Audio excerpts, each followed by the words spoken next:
तो आप बकरा तो काट सकते हैं। बकरा? हमारे आबाओ अजदाद ने उमराव जान पे इतना खर्च नहीं किया होगा जितना लखनऊ में एक बकरे पे खर्च होता है। बताओ, चांदी की थालियों में मेंढियां जमा करो, ज़बा करने से 4-5 दिन पहले पिस्ते बादाम खिलाओ, सामने से ना गुजरो, वगैरह वगैरह।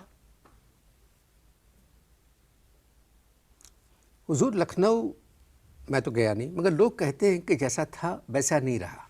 नहीं नहीं नहीं नहीं नहीं नहीं नहीं, असल में बात यह है कि लखनऊ के वो लोग नहीं रहे। मकसूद साहब, लखनऊ के वो लोग नहीं रहे। लखनऊ तो ऐसे ही है, पुराना लखनऊ। हा हा हा, पुराना लखनऊ। दरो दीवार जो है रंगो रोगन से आ रही। अकबर और जहांगीर के जमाने में अगर किसी ने रंग करवा दिया तो वही चला आ रहा है। जरूरत ही नहीं महसूस की किसी ने कि उस रंग को तब्दील करवाया जाए। घरों के सामने गंदी नालियां, हा हा, गंदी नालियां, और उन्हीं गंदी नालियों के साथ मिठाई की दुकान। हाँ, बड़ा सा सहन और उसमें बगैर छत के पाखाना, ऊंचे ऊंचे कदमचे जिस पे बैठकर आने वाला चेहरे तक के तासुरात नोट कर लेता है। आप किसी खास मोहल्ले की बात कर रहे होंगे। खास मोहल्ले में ना हम कभी गए हैं और ना ही कभी जाएंगे। क्यों? बीवी का आधा खानदान वहां बैठा रहता है, सबको गजलें सुनने का शौक है। हुजूर जी, आम शहरों को अगर देखें, मतलब हिंदुस्तान के, जी, तो लखनऊ की आबादी कम है। तंग पाजामे की वजह से। किसकी वजह से? तंग पाजामे की वजह, तंग पाजामे की वजह से लखनऊ की आबादी कम है। लुंगी की वजह से, लुंगी की वजह से कलकत्ते की आबादी बहुत है। आप इश्तहार देखें। जी, वक्फा ख़त्म हो गया, इश्तहारात का वक्फा था।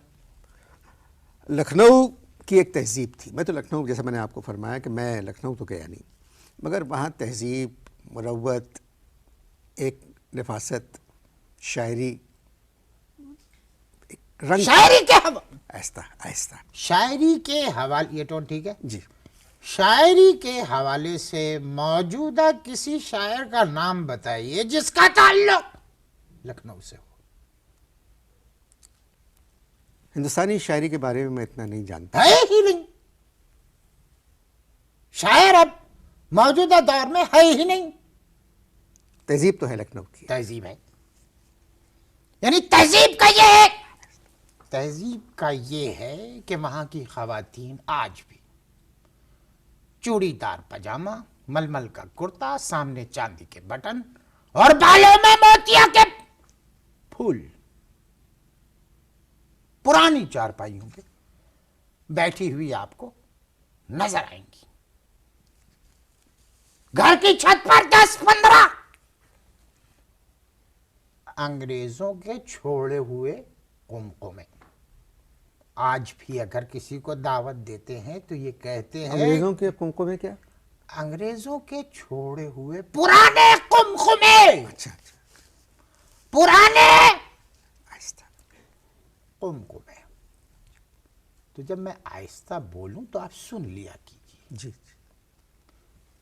बीच में जब आप बोल देते हैं तो मेरे ख्याल में मुझ में हुजूर, एक उबाल आ जाता है। हुजूर आप शायद पहली मर्तबा किसी टेलीविज़न की रिकॉर्डिंग में आए हैं। जी हाँ, जी तो हाँ। इसमें एक थोड़ा सा, एक समझ जैसे कि में- मैं और आप बात कर रहे हैं, आपने आप यूँ सोचें आप सुनिए, कि जैसे आपने- आप लखनऊ में अपनी पड़ोसन से बात करते होंगे, टोन वो चाहिए, छुप के, डर के, आराम से बात कर रहे हैं।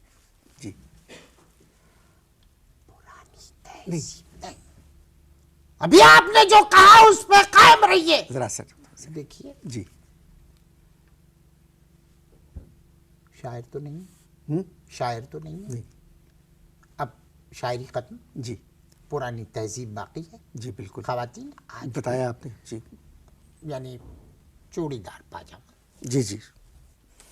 आप मलमल का आप मुझे लखनऊ के खिलाफ लग रहे हैं। चांदी के आप मुझे लखनऊ नहीं, के अभी मेरी बात पूरी नहीं हुई है। ये वजह होती है चीखने की। अच्छा ठीक है जी। अंग्रेजों के छोड़े हुए 8-10 छत पर कुंभ में आज भी किसी को अगर दावत देते हैं तो ये जरूर कहते हैं कि देखिए शाम हवेली पर जरूर तशरीफ लाइएगा, इंतजार रहेगा। लखनऊ की हवेलियां तो मशहूर हैं। असल में लखनऊ की हवेलियों को पुराने नवाबों ने बनाई थी, मगर अब हालात बड़े खस्ता हो गए, बड़ी खस्ता हो गई हैं वो हवेलियां। यानी ये देखिए कि लखनऊ की गजब जो है वो उन हवेलियों से ज्यादा मजबूत है। आप मुझे लखनऊ के खिलाफ लग रहे हैं। साहब कैसी बात कर रहे हैं आप, कैसी बात कर रहे हैं? यानी जहां मैं पैदा हुआ मैं वहां के खिलाफ कैसे हो सकता हूं? आपके भैया भी सच बात करते हैं जी जी इसलिए लोगों को बुरी लगती है। जी बिल्कुल, बेशक आप दुरुस्त फरमा रहे हैं। हुजूर ये बताइए, आपके भैया भी लखनऊ के हैं? किस किस्म के सवालात आप कर? जाहिर है जब मैं लखनऊ में पैदा हुआ तो मेरे जो भाई हैं वो भी लखनऊ ही की पैदाइश होंगे। आपने मेरा सवाल दरमियान से पकड़ लिया। हाँ नहीं, सवाल आप बात को पूरा समझें। हाँ? आप समझ नहीं रहे। अब मैं कुछ कह रहा था, आपने दरमियान में गुपक लिया उसको। तो मैं कह रहा था कि अब आपके भाई, आप फरमाइए। आपके भाई पाकिस्तान में हैं, तो उनमें कुछ तब्दीली आई है या नहीं? नहीं, मैंने नहीं देखा। यानी बाकायदा तो मुलाकात ही नहीं हुई।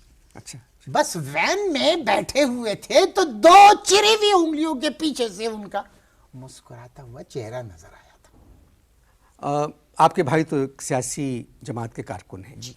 तो आपकी भाभी जो है, आपके भाई की बेगम, उनका ताल्लुक भी लखनऊ से है? नहीं, उनका ताल्लुक है पंजाब से।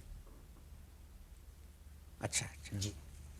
और मैं जिस घर में ठहरा हूं भैया के जाके, भैया का कमरा जब देखा मैंने तो उनके कपड़े देख के मुझे लगा एक झटका। भैया के कमरे में रंग बरंगी यानी कपड़े लटके हुए थे। गुलाबी शलवार, पीले रंग की शलवार, नीले रंग की शलवार। तो भाभी के होंगे? नहीं, इसी बात पे मुझे हैरत हुई कि भैया के कपड़े और नीले ऊदे पीले, अगर पहनना ही है तो मर्दों का लिबास पहने सफेद रंग।